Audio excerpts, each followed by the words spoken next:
자, 그러면 바울을 위해서 빌립보 교회가 했던 일이 여러 가지가 있지만 그 중에 특별히 선교 헌금과 관계해서 빌립보 교회의 교인들이 바울을 위해서 어떤 헌금을 보냈습니까?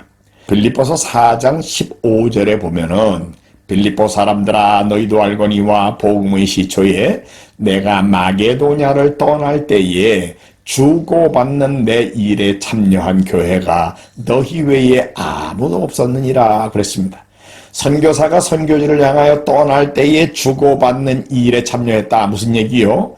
필요한 교통비를 주고 처음 정착하는 데 필요한 돈을 줘가지고 보낸 교회가 너희 외에는 없었다라고 바울이 말하고 있습니다. 바울이 지금 마게도냐에서의 사역을 마치고 저 아가야 쪽으로 옮겨갈 때에 이 빌립보 교회가 바울의 여행을 위한 경비를 특별히 헌금해 줬다라는 걸 말하고 있지 않습니까?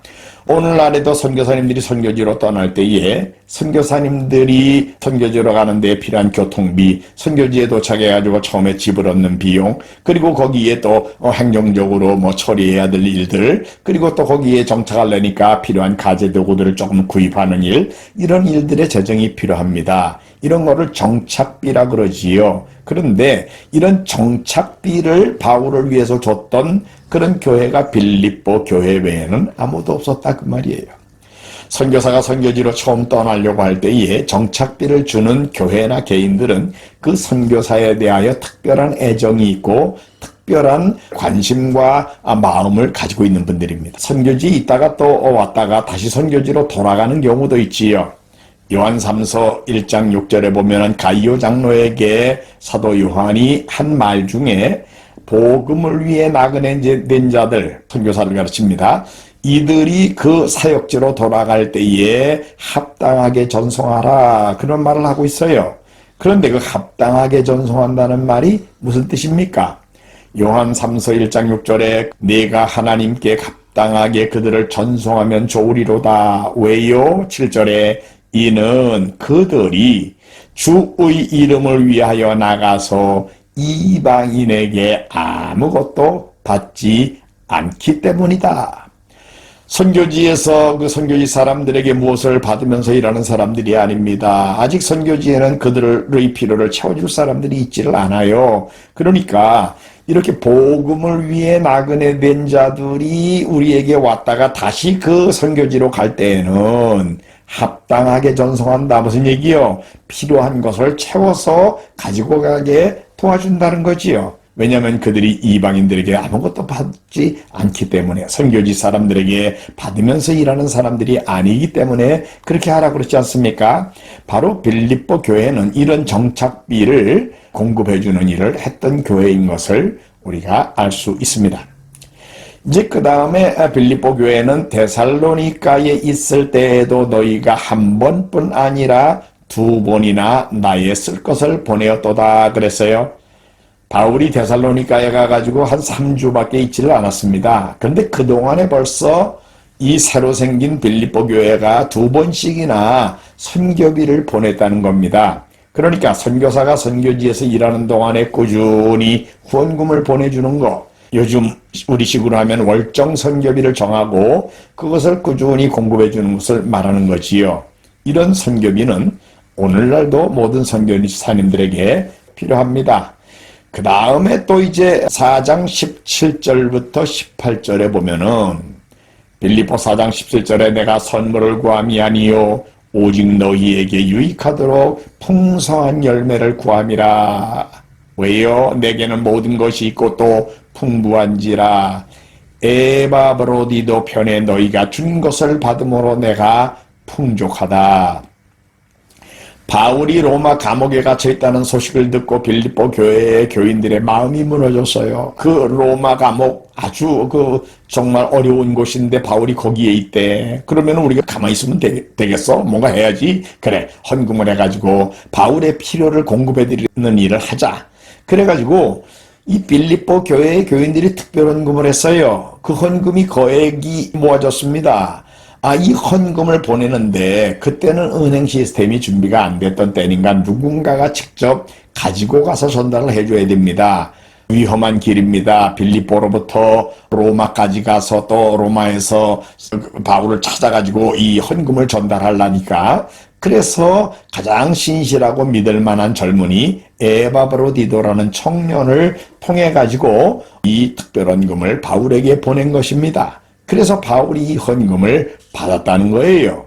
그러니까 이제까지 이 빌립보 교회가 바울이라는 선교사를 위해서 보냈던 선교비만 보면 세 종류가 있죠. 내가 처음 마게도냐를 떠날 때 주고받는 일에 참여한 교회가 너희밖에 없었다. 처음 정착비를 줬다는 얘기죠. 또 데살로니가 있을 때에도 2번씩이나 나의 쓸 것을 보내줬다. 계속해서 선교비를 보냈다는 겁니다. 그 다음에 이번에는 로마 감옥에 있는 바울을 위하여 특별헌금을 보냈습니다. 이거는 프로젝트 헌금의 특별헌금이요. 오늘날도 일반적으로 선교사님들이 필요로 하는 선교비가 이 세 종류입니다. 처음에 정착비, 그 다음에 평상시에 꾸준히 보내주는 이런 정기적인 선교헌금, 그리고 특별한 일이 있을 때에 그 일을 위하여, 그 프로젝트를 위하여 후원해주는 그런 프로젝트 비용. 이것을 빌립보 교회가 선교사 바울에게 이렇게 보내줬다는 것입니다. 바울은 이 빌립보서 4장 18절 하반절에 선교 헌금, 선교비의 성격에 대하여 이렇게 말을 하고 있습니다. 이는 받으실 만한 향기로운 제물이요 하나님을 기쁘시게 한 것이니라. 선교 헌금은 하나님이 받으실 만한 향기로운 제물이라는 겁니다. 그리고 또 하나님을 기쁘시게 해드리는 것이라는 거예요. 이거는 선교사에게만 향기로운 게 아닙니다. 또 선교사만 기쁘게 해드리는 게 아닙니다. 하나님께 향기로운 제물이고 하나님을 기쁘시게 해드리는 거다 그 말이에요. 그러니까 선교 헌금의 성격, 성경이 말하는 정의는 하나님께 향기로운 제물이고 하나님을 기쁘시게 한 것이다 라는 것을 우리가 알 수 있습니다. 특별히 이 마게도냐 교회들에게 하나님 주신 은혜에 대하여 바울이 고린도 후서에서 말을 하고 있는데요. 마게도냐 교회의 대표적인 교회가 바로 이 빌립보 교회지요.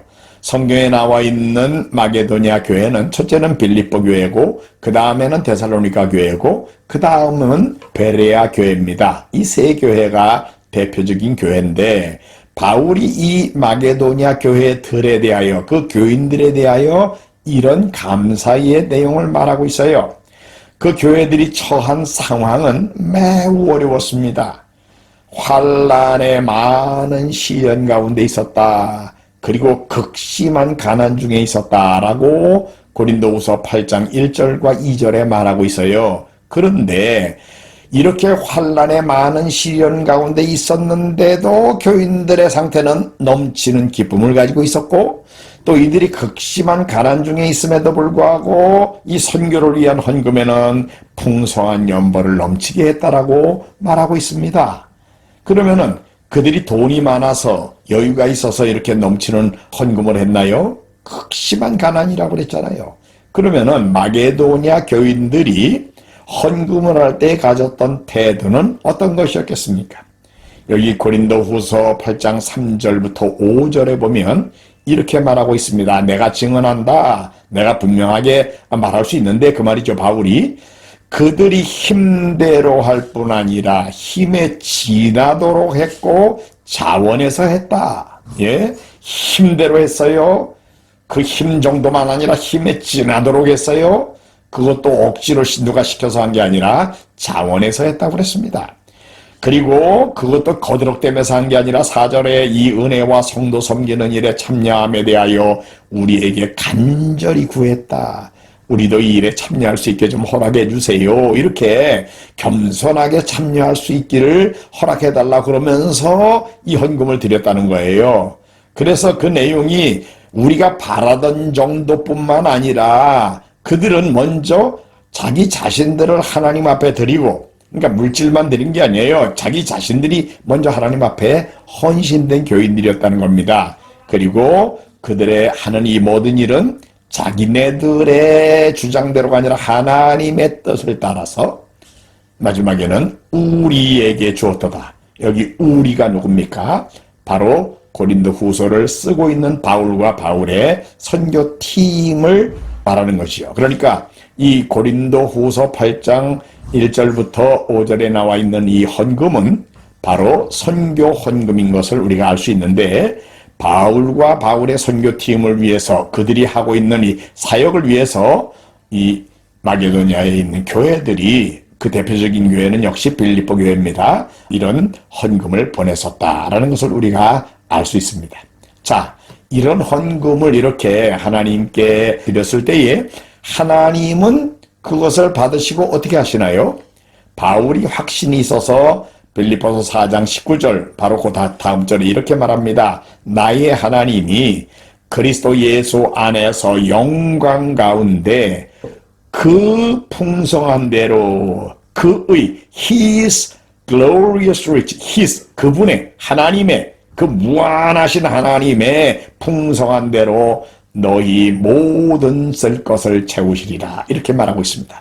하나님이 우주 만물의 주인이십니다. 그의 풍성한 대로 너희 모든 쓸 것, 먹을 거, 입을 거, 또 주택을 위한 거, 자녀 교육, 한 종류만 아니라 모든 종류의 너희의 필요를 채워주실 것이라고 분명하게 고백하고 있습니다.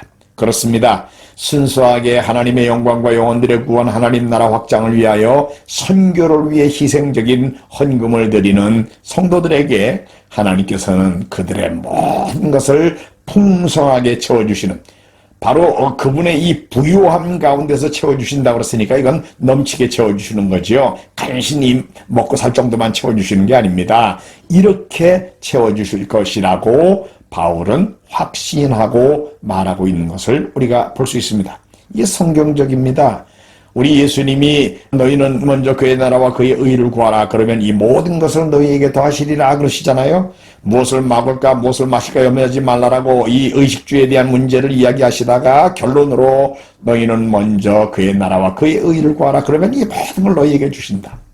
성경에 하나님께서 하시는 일의 원리는요, 예수님이 산상수훈에서 주신 말씀 중에 누가복음 6장 38절에는 주라, 그리하면 너희에게 줄 것이니 곧 후히되어, 그 다음에는 누르고 그것도 흔들어서 넘치도록 하여 너희에게 안겨주리라 그러셨습니다. 그러니까 우리가 하나님께 드리든지 또는 사람에게 주든지 하나님의 뜻을 따라서 기꺼이 주는, 기꺼이 나누는, 기꺼이 드리는 삶을 살면 하나님께서 갚아주시되 후히되어 누르고 흔들어 넘치도록 채워주시겠다고. 그리고 우리가 하나님 나라를 먼저 구하면 하나님이 이 모든 것, 의식주의 문제를 다 채워주신다라고 성경은 분명히 말하고 있습니다.